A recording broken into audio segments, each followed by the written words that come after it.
नाजरीन हजरात, चैनल को सब्सक्राइब कीजिए, साथ में बेल आइकन जरूर दबा दीजिए ताकि आने वाली वीडियो की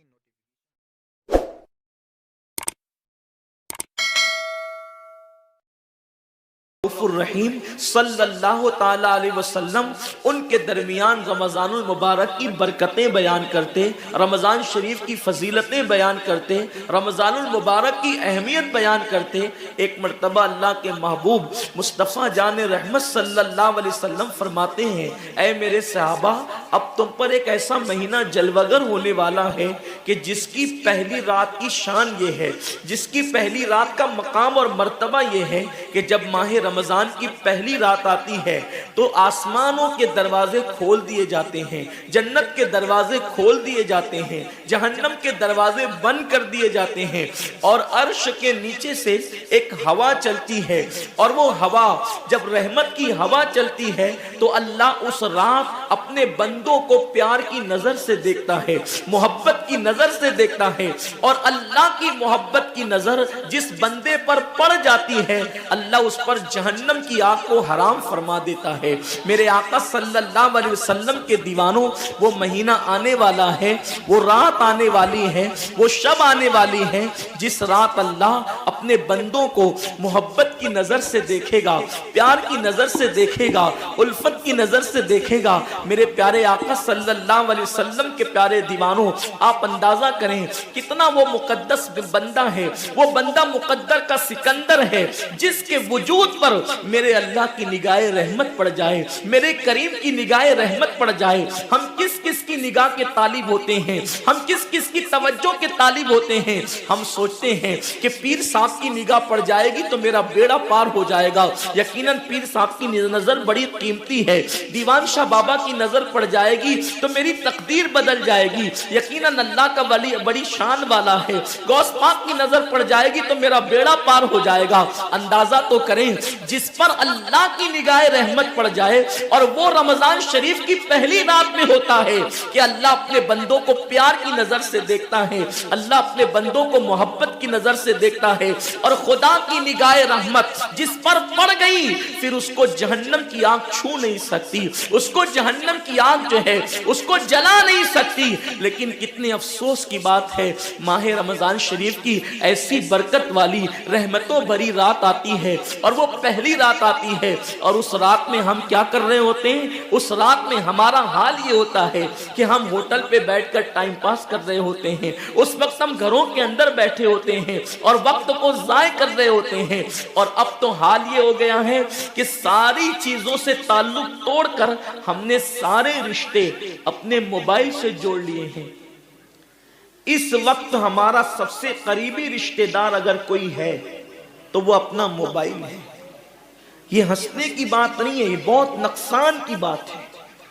इस कदर करीबी रिश्ता, माँ बाप से भी ज्यादा करीबी रिश्ता मोबाइल से, बाप से भी करीबी रिश्ता मोबाइल से, बीवी से भी ज्यादा करीबी रिश्ता मोबाइल से।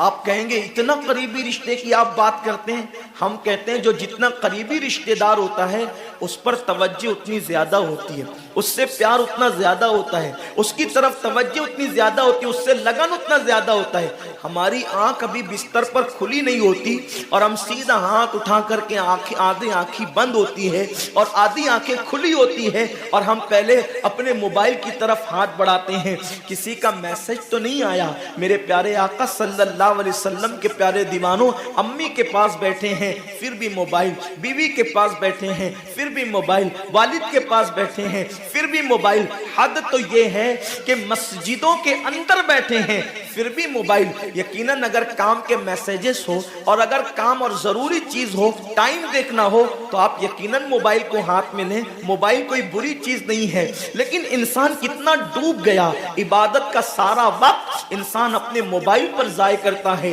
वक्त की किल्लत, इंसान बार बार शिकायत करता है, वक्त की किल्लत दामनगीर है, टाइम मेरे पास नहीं है, वक्त मेरे पास नहीं है, मैं बहुत मसरूफ हो गया हूँ, मैं बहुत बिजी हो गया हूँ। लेकिन उसको देखो कि रात के 2-2, 3-3 बजे तक के ऑनलाइन रहता है बिला जरूरत। जरूरत है तो कोई बात नहीं, बिला जरूरत। मेरे आका सल्लल्लाहु अलैहि वसल्लम के दीवानों, मौत کی تلوار ہمارے سروں پہ لٹک رہی ہے اور ہمیں جلد سے جلد موت کی تیاری کرنا ہے۔ صوفیہ فرماتے ہیں جیسے سورج غروب ہونے والا ہوتا ہے تو کسان نظر سورج پر رکھتا ہے اور جلدی جلدی کام نپٹانے کی کوشش کرتا ہے، اس کو یاد ہے یہ بات، اس کے ذہن میں یہ بات کہ آج کا سورج غروب ہونے سے پہلے پہلے میں نے اپنے کام کو مکمل کر دینا ہے تاکہ کل کا سورج طلوع ہونے کے بعد میں نے پھر بیج بو کر کے آگے کا کام کرنا ہے۔ میرے آقا صلی اللہ علیہ وسلم کے دیوانوں، وہ کسان اگر یہ سورج غروب ہوتے ہوتے مر گیا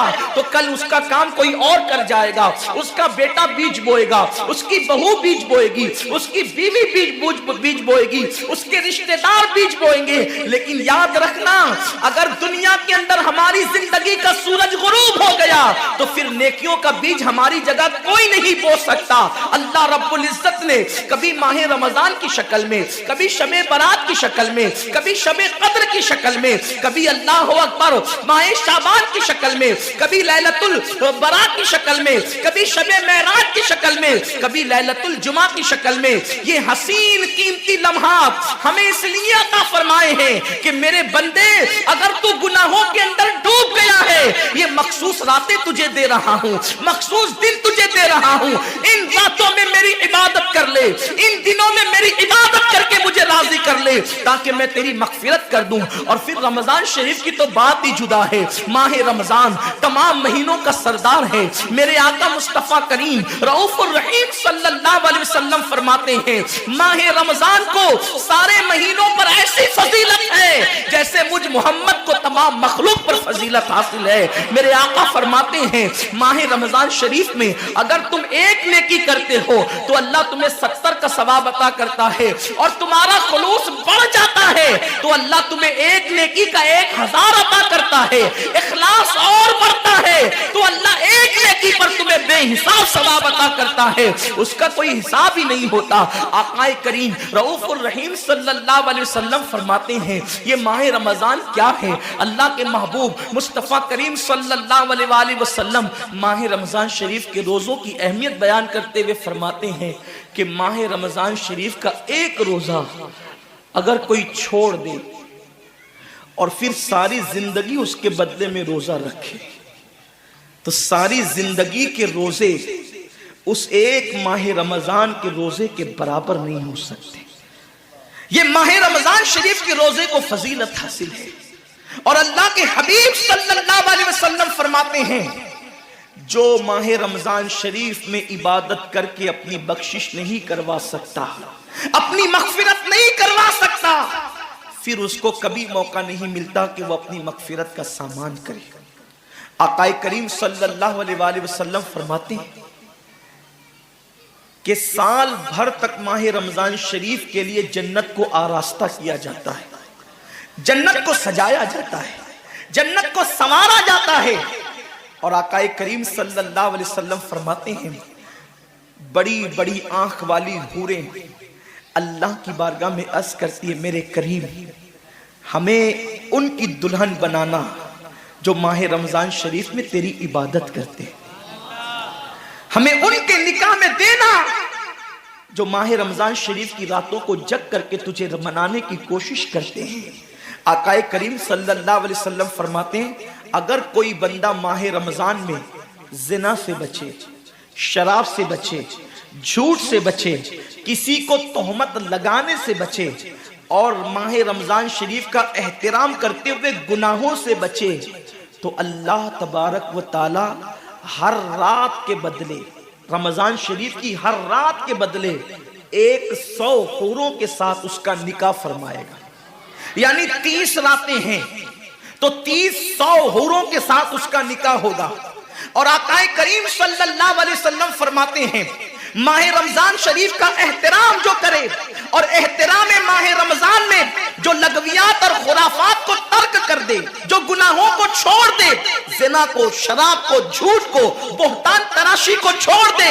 आका फरमाते हैं उस रमजान शरीफ का एहतराम करने वाले के लिए अल्लाह ने जन्नत में एक ऐसा महल बनाया है, उस महल का हाल ये है कि दुनिया के सारे अव्वलीन और आखिरीन यानी आदम से लेकर आखिरी आने वाले तक, इंसान तक, अगर सारे उस महल के अंदर दाखिल हो जाए तो भी उस महल की इतनी ही जगह वो लेंगे जितनी की बकरे की रान आप किसी मकान के अंदर रखते हैं तो बकरे की रान कितनी जगह घेरती है।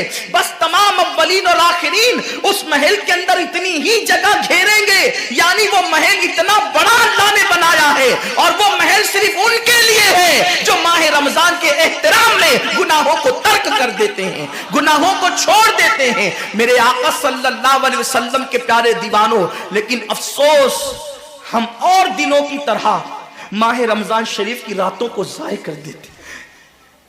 ताजिरों का सीजन आता है तो ताजिर पहले से तैयारी करते हैं कि इस सीजन के अंदर मैंने मालदार बनना है, इतना माल मैंने कमाना है कि फिर मैंने सारे साल घर में बैठ करके खाना है। टेलर लोग तैयारी करते हैं, ईद के मौके पे इतनी मेहनत करेंगे रात दिन कि साल भर अगर कोई कस्टमर ना भी आए तो वो घर बैठ के आराम से खा सके। कपड़े वाले सोचते हैं कि सीजन आएगा, जो भी सीजन उनका आता है इतना कमाएंगे कि साल भर बैठ के खाएंगे। लोगों, जैसे कपड़ों का सीजन आता है, टेलरों का सीजन आता है, फलों का सीजन आता है, एक सीजन नेकियों का भी आता है, एक सीजन मगफिरत का भी आता है, एक सीजन जन्नती बनने का भी आता है, एक सीजन अल्लाह को राजी करने का भी आता है। अरे ये क्या कम है। मेरे रसूल सच्चे नबी सादिक व मज़दूक नबी ने फरमाया माह रमज़ान की हर रात अल्लाह पहले आसमान पे तजल्ली करता है और अल्लाह अपने बंदे से पुकार पुकार कर गुरूब आफ्ताब से लेकर सुबह सादिक तुलू होने तक कहता है, मेरे बंदे अगर तू गुनहगार है तो मुझसे माफ़ी तलब करता कि मैं तेरी मगफिरत कर दूं, मैं तुझे जन्नत का परवाना अता कर दूं। अगर तू गरीब है तो मुझसे दौलत मांगता कि मैं तुझे दौलत अता कर दूं। अगर तू नेमत से महरूम है तो नेमत मांगता कि मैं तुझे नेमत अता कर दूं। यही वजह तो है हजरात सहाबा किराम जब रमज़ान शरीफ आता तो वो ऐसे तैयारियां करते थे जैसे हम अपने घरों की शादियों की तैयारी करते हैं। सहाबा इतने मसरूफ हो जाते रमज़ान शरीफ की तैयारियों में। और कैसी तैयारी करते, हम भी रमज़ान शरीफ की तैयारी करते हैं। हमारी तैयारी क्या है, सहरी में तुर्री के मसाले को चाहिए, सहरी के अंदर ये चाहिए, सहरी में वो चाहिए, इफ्तार में ये चाहिए, इफ्तार में वो चाहिए। मुझे इससे कोई जो है वो शिकवा नहीं, मेरे आका ने इससे मना नहीं किया। हुजूर फरमाते हैं कि रमजान शरीफ में घर वालों का दस्तरखान वसी कर दिया करो, घर वालों पे ज्यादा खर्च किया करो, इसलिए कि जो घर वालों पे रमजान शरीफ में खर्च करता है अल्लाह उसको अपनी राह में खर्च करने का सवाब अता करता है। और फारूक आजम फरमाते हैं जो रमजान शरीफ में कुशादगी करे घर वालों पर अल्लाह उसे जिहाद में खर्च करने का सवाब अता करता है। मुझे इससे कोई शिकवा नहीं। लेकिन सहाबा की तैयारी क्या होती थी, जब रमजान शरीफ आता सहाबा अपने बिस्तर को बांध दिया करते थे। रमजान शरीफ आता तो सहाबा बिस्तर को बांध देते थे। क्यों बांध देते थे बिस्तर को? इसलिए कि अब सोना नहीं है, सोने की रातें 11 महीने की रातें हैं। अब गफलत में जिंदगी नहीं गुजारना है, बल्कि रातों को जग कर, दिन को जग कर अल्लाह की इतनी इबादत करना है कि इबादत का सीजन आ गया। इसलिए कि अल्लाह के रसूल फरमाते हैं जिसने रमजान शरीफ पाया और इबादत करके अल्लाह को राजी नहीं कर लिया, ऐसा बंदा हमेशा अल्लाह की रहमत से दूर कर दिया जाए। इसलिए सहाबा रमजान शरीफ की तैयारी करते थे, बिस्तर बांध देते थे। और अपना मामूल क्या है, जो फजर में सोएंगे तो वो असर में उठेंगे, रात भर जागेंगे क्रिकेट खेलते हुए, रात भर जागेंगे गलियों में घूमते हुए। मेरे आका सल्लल्लाहु अलैहि वसल्लम के दीवानों, बहुत कीमती वक्त आ रहा है, बहुत कीमती महीना आ रहा है। ये वो महीना है जो जहन्नमियों को जन्नती बनाता है। आका करीम सल्लल्लाहु अलैहि वसल्लम फरमाते हैं हर इफ्तार के वक्त अल्लाह 60,000 ऐसे जहन्नमियों को जहन्नम से आजाद करके जन्नती बनाता है जिनका जहन्नमी होना वाजिब हो गया था। और एक मकाम पे फरमाते 5 लाख जहन्नमियों को हर इफ्तार के वक्त जहन्नम से आजाद किया जाता है। और इसी पे बस नहीं, हुजूर फरमाते जब शबे जुमा आती है माह रमजान की, जुमेरात का सूरज गुरूब होता है, तो जुमा का सूरज गुरूब होने से पहले पहले तक हर सेकंड में 5 لاکھ جہنمیوں کو جہنم سے آزاد کیا جاتا ہے. اور جب جمعہ کا آخری وقت آتا ہے, آخری ساعت آتی ہے, میرے کریم آقا فرماتے ہیں جمعرات کا سورج غروب ہونے سے لے کر جمعہ کا سورج غروب ہونے تک ہر لمحے میں جو 5 لاکھ کو آزاد کیا گیا تھا, اب آخری سیکنڈ میں جو غروب کا وقت ہوتا ہے, جتنے آزاد کیے گئے تھے اتنوں کی تعداد کے برابر اس آخری ساعت کے اندر اللہ اپنے جہنمی بندوں کو جہنم سے آزاد کر دیتا ہے. کتنا قیمتی وقت ہوتا ہے. افطار کا وقت کتنا قیمتی ہے, سحری کا وقت کتنا قیمتی ہے, لیکن اس وقت بھی ہم کہاں لگے ہوتے. اب تو لوگوں نے ٹی وی چینلوں پر پروگرامات شروع کر دیے, دینی پروگرامات. مجھے دینی پروگرامات اگر ٹی وی پہ نشر ہوتے ہیں تو اس سے کوئی اختلاف نہیں ہے.